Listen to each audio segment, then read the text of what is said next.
বাংলাদেশের সাবেক প্রধানমন্ত্রী ও বিএনপি চেয়ারপারসন বেগম খালেদা জিয়ার মৃত্যুতে শোক জানিয়েছে ভারতের প্রধানমন্ত্রী নরেন্দ্র মোদি।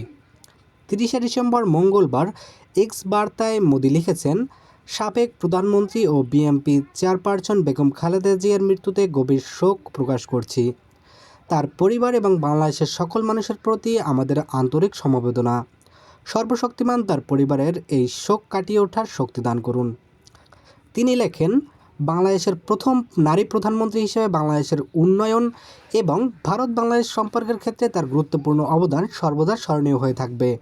বেগম জিয়ার সঙ্গে সাক্ষাৎকারের কথা স্মরণ করে মোদি লিখেছেন, 2015 সালে ঢাকায় তার সঙ্গে আমার উষ্ণ সাক্ষাৎকারের কথা আমি স্মরণ করছি। আমরা আশা করি তার দর্শন এবং পরবর্তী প্রজন্ম আমাদের সম্পর্ক এগিয়ে নিয়ে যাবে। তার আত্মার শান্তিতে থাকুক। 80 বছর বয়সে বেগম জিয়ার মঙ্গলবার 30শে ডিসেম্বর বাংলাদেশ সময় ভোর 6টার দিকে রাজধানীর এভার কেয়ার হাসপাতালে চিকিৎসাধীন অবস্থায় শেষ নিঃশ্বাস ত্যাগ করেন।